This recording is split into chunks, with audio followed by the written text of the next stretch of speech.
are like so important. At the start, it's really hard because you feel like you have to approach this by yourself. You feel like you have to, everything that you're doing, you feel like you have to do it by yourself. But once you get to the really big concepts and you stop being excited about, you know, oh, I've never worked with a light. Let me just try this and this little technique and this little technique. Once you stop being excited about those little techniques and you really want to see what does this mix with this look like or this mix with this look like, you got to understand how to delegate.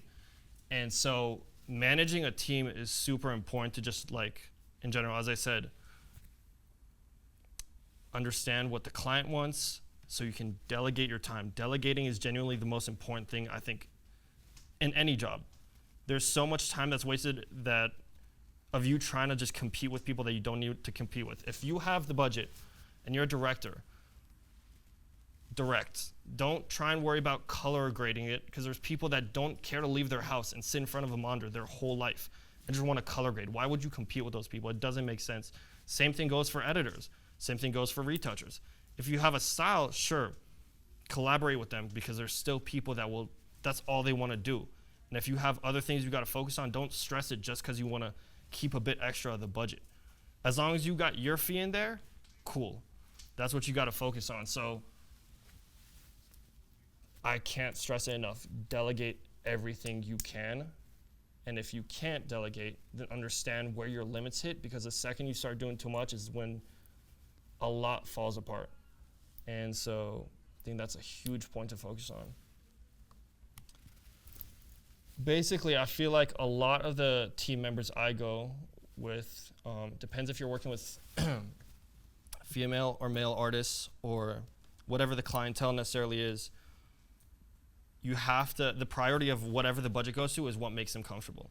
With females, you have to, like, majority of the time, focus on glam, nails, all that. That's a huge part that makes them comfortable. That's basically the start of it all.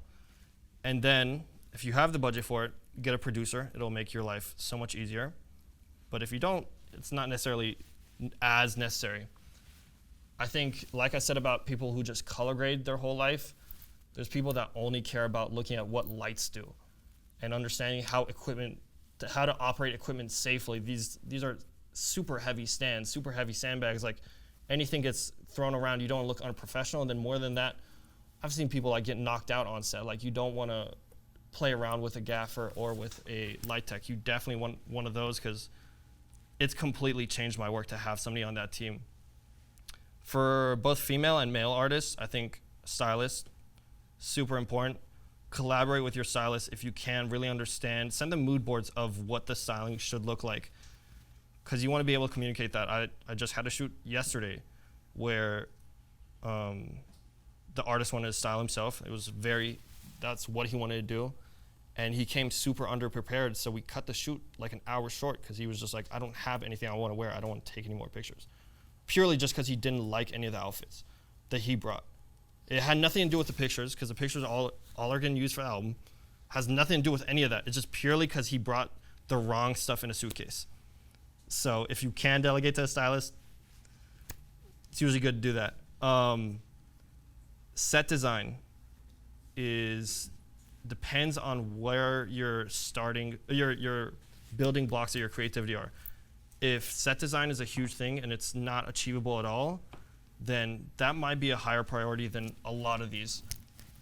But for me, I like shooting really practical. I'll do set design when I need it, but I'll shoot a lot outdoors. I don't love shooting in studios unless there's set design. A lot of times these budgets don't necessarily have too much of a set design unless you're pushing art. Art department is extremely expensive.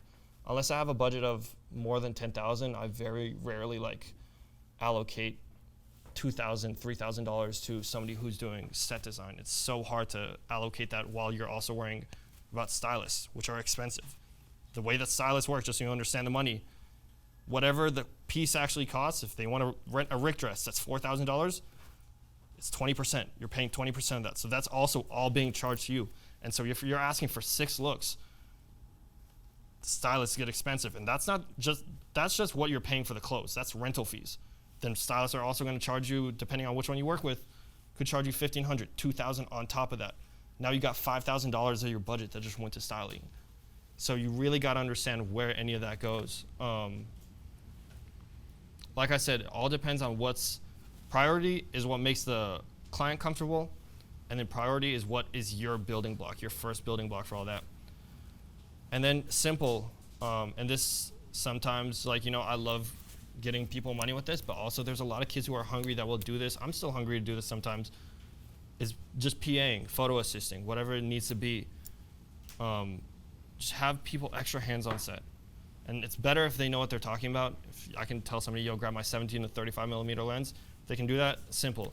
But just extra hands on set. You never know if you gotta run downstairs to grab a water. You don't know if you gotta do any of this, and you don't wanna break. Once you're already kind of in the momentum of the shoot, everything's starting to feel good. The first 15 minutes of every shoot is gonna be fairly rough.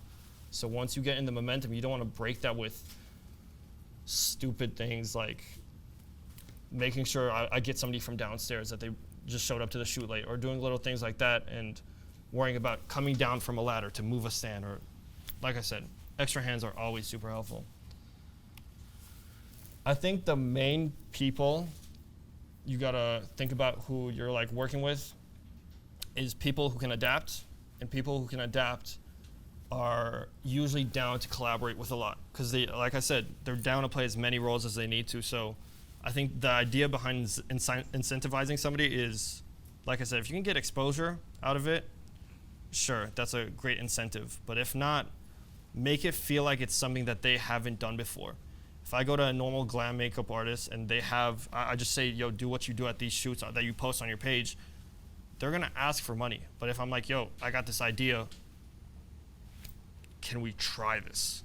If they're excited about it, you gotta make them excited. Like you said about the other clients, like you gotta make them excited. If they're excited, they're incentivized. I have teams from here, New York, LA, that are all down to do the most random shoots. And it doesn't matter who's there, it's the most random shoots. And if there's no budget behind it, we're still most likely gonna do it. It's gonna be cool. We throw it on a portfolio and it just runs the money up overall. And main thing that I didn't talk about with teams always get way more money. One person, they don't understand why we might need to give somebody one person 15,000, 20,000, 10,000, 7,000, or even 5,000. They don't understand those numbers for one person. What does one person pull from that? How much are they bringing in home? How much are they using on the shoot? They don't understand that. Now, if I come to somebody and I'm like, yo, I got 8 people I gotta pay. We're here on set for 12 hours. I got 8 people I gotta pay. I'm on tour for this long. I gotta pay an editor home that's gotta deal with the documentary because I gotta focus on this or that. You gotta understand that teams always make more money. So if you can get around a team, you will usually just get way more gigs in general. And then, yeah, I think, like I said, building blocks. I think a huge thing is for your creativity, where does it start? Like I said, for me, a lot of my shoots start with, does this location look cool? Now, how do I exaggerate at this location? How do I minimize at this location? How do I really use this location to its full extent? So that's a start for me. I will usually, all my concepts, all my mood boards, all that come from a location usually. But it's different for other people. I know that people will focus on makeup.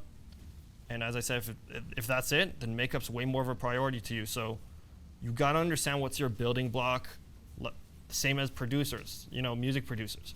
Some producers don't know how to play a single key on a keyboard, but they're gonna start off with loops. They could have the hardest drums. They're gonna start off with loops though, because that's the start of their whole creativity. You don't understand where everybody has their own start. So whatever the start to your creativity is will usually be your priority for a lot of shoots.